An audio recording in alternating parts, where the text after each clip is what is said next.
why people don't trust you, don't you?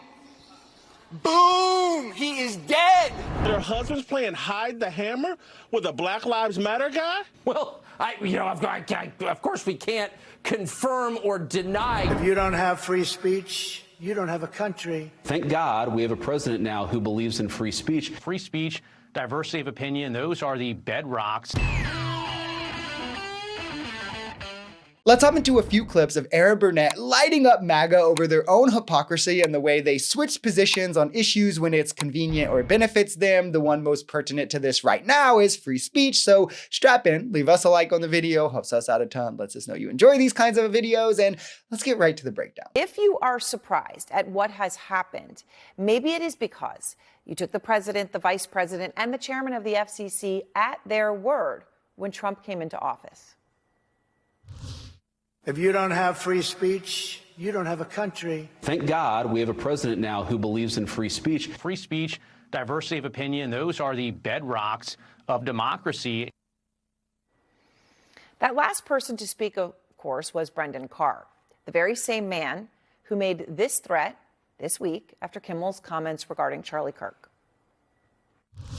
They have a license granted by us at the FCC, and that comes with it an obligation to operate in the public interest. But frankly, when you see stuff like this, I mean, look, we can do this the easy way or the hard way. This is hilarious to see from Carr, especially who is the FCC chair that launched the threat that kicked all this Kimmel stuff off, as he was just posting prior to the election that censorship is an authoritarian's dream.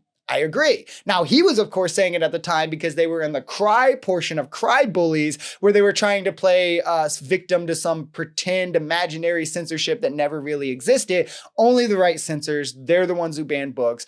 Only the right does cancel culture. They're the one who orchestrates firings. These are objective truths that are uncomfortable to MAGA, who thought that they were core beliefs to the cult, something that they could like center their whole personalities around, and are now having to ditch as MAGA does because it's not convenient to them again. MAGA, you fell for it. What sparked Carr's sudden threat against ABC over Kimmel? It was this. We hit some new lows over the weekend with the MAGA gang desperately trying to characterize this kid who murdered Charlie Kirk as anything other than one of them, and doing everything they can to score political points from it. So that's what it was, from what Carr was saying. That's what it was that Kimmel said that was worth a threat to ABC, get rid of Kimmel or else. And sure, free speech is free speech. This is America. But Kimmel's words aren't some hate-filled diatribe. They're frankly not even this. Now you're going for the kill shot. The kill shot with an ambush, deadly, because he doesn't see it coming. This is when you say, Dr. Fauci, you funded risky research at a sloppy Chinese lab, the same lab that sprung this pandemic on the world. You know why people don't trust you, don't you? Boom! He is dead!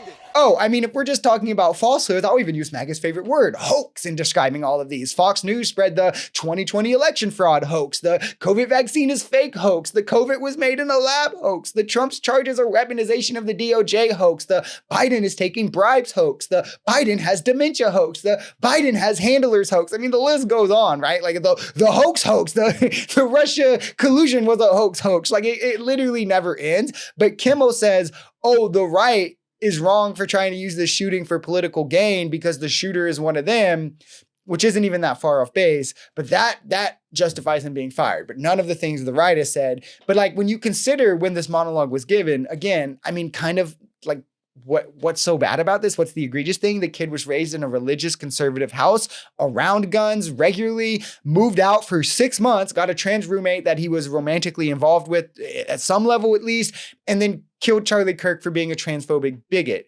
Unjustified, horrific killing, should spend the rest of his life in jail, all of that. But the right wants you to believe that 6 months of dating a trans woman is one, left radicalization. That somehow makes you left wing.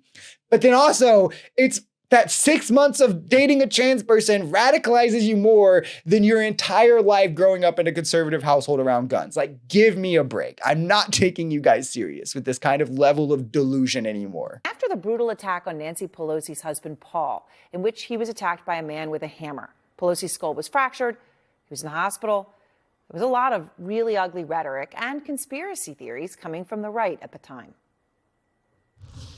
At 82 years old, and comes home to find out that her husband's playing hide the hammer with a Black Lives Matter guy? Well, of course we can't confirm or deny your suggestion. It's MAGA extremists behind this because they always attract illegal alien nudists who live in school buses who think they're Jesus Christ.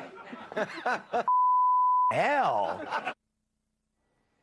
And there was also Don Jr. He posted this image after Pelosi was attacked. Got my Paul Pelosi Halloween costume ready, right? And you see the link there to the sexual jokes that you heard before. And if you ask me, that's the most disgusting part of all of this. When George Floyd dies, the right jumps to degrade him as a criminal within the same day, blames his death on drugs, repeats the lie that he overdosed to this day, despite the autopsy and testimony of medical professionals. When Paul Pelosi gets brutally attacked with a hammer, they make up insane conspiracies to the point that it becomes some sort of like an inside joke to them, of which they still repeat to this day. When Melissa Hortman is killed, they make up unfounded lies about it being a Tim Walz staffer who did it because he was upset with Tim Walz, when we know it was a Donald Trump voter who did it because he was anti-abortion rights and had a list of Democrats he wanted to go after. But oh, how dare Kimmel say the shooter was one of MAGA, like he deserves to get sacked. It's again this cry bully mentality where everything they do should be hand wiped away because free speech or whatever right is convenient to them in the moment to justify it. But then the second they get power, they'll take those rights away from you, laugh about it. But then again, they see the tiniest amount of that power back and they whine and cry like the ultimate victims. We should never,